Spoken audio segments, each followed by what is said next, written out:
ဒီချင်းနဲ့မင်းကိုကမောဟာမငင်းနဲ့မင်းဆိုတော့ရှုံးတော့မင်းဖို့ရဲ့ငံတဲ့ရဲ့အိုအားခေါင်းပေါ်မှာမိုးထားဖင်ခံကကုန်းစားရုပ်ရှင်လောကတိုးတက်ဖို့မုန်းခံကျွန်တော်ပြောနေတာဟောတော့မရှိတယ်တုံးကြအဲ့ဒီတွေးတွေကဘယ်မလဲပြောလေကွာခုကြတော့ဗဒေါ်တွေပါပြီးစောက်ဘောတွေကိုဖော်နေတာဟောတော့ဗတနာကိုသုံးကားရိုက်တာအဲ့စောက်ဘောလေကွာ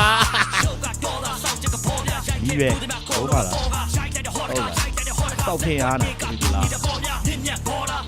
တော့တော့မပြောဘူးလားစောက်ဖင်အားတာကောင်းများတယ်ပြီး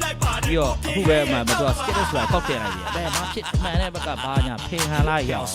ဖင်ဟန်လိုက်မင်းစောက်ကြောင်ငါ့ကိုမသိတယ်နော်မင်းသိတဲ့လူကိုမင်းရှောက်ဖော်ပြီးတော့မင်းကိုမင်းစောက်သူတော်ကောင်းကြီးကိုသူတော်ဟွာစောက်လို့လုပ်ပြတယ်မင်းစောက်ကြောင်ကိုအကုန်လုံးသိ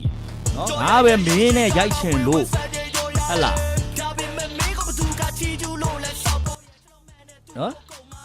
ငါပဲမင်းနဲ့ရိုက်ချင်လို့စီစဉ်ပေးပါမင်းစောက်စင်းတယ်ကွာငါပြောချင်တာမင်းစောက်စင်းတယ်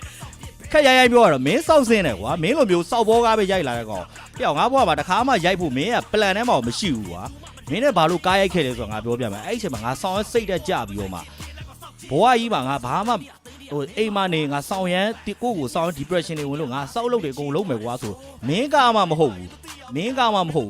အဲ့ဒီအချိန်မှာငါ့ကိုလာပြောတဲ့ကားမှန်ပြောင်းငါအကုန်လက်ခံပြီးရိုက်ခဲ့တာအဲ့ထဲမှာမင်းပါပါသွားတာအေးမင်းတို့စောက်ယူကိုငါကလေစောက်ခေါင်းထဲမှာမရှိမင်းတို့စောက်စင်းမရှိတဲ့ driver ကိုလီးတော်မရိုက်ဘူးကွာရှင်းပြောရရင်နော်မင်းရဲ့ဟိုပြောရမယ်ဆိုမင်းတို့ကောင်းမျိုးကဘာလဲဆိုတော့တခုရှိတယ်အဲ့ဘာလဲဆိုတော့ဒီကောင်ကဇလန်းနေလဲကြော်တယ်ဒီလားအဲ့စောက်ယူကဇလန်းနေလဲကြော်တယ်ဘလို့ကြော်လဲဆိုတော့ကျွန်တော်ရဲ့အတိ driver တယောက်ကသူ့ကိုဗျာအဲ့လိုမျိုးပေါ့ပေါ်ချောင်းကောင်းဆိုရင်တော့ဒီကောင်ကိုမတွေးပြီးတာပေါ့ဗျာပေါ်ချောင်းကောင်းဆိုတော့ဒီမေဘေးပဲရှိရဆိုတော့ဒီမေဘေးကိုတွေးမိပြီးတော့မှဟွာလုံးမယ်ဗောဇလန်းလေးတစ်ပုတ်သွားရေးခိုင်းတယ်အဲ့ဒါအတီးတို့ရွာဆိုပြီးတော့မှမေဘေးက copy လုပ်ပြီးတော့မှအကုန်လုံးယူချပြီးတော့သူရိုက်ချပလိုက်ပြည့်မလားအဲ့လိုစောက်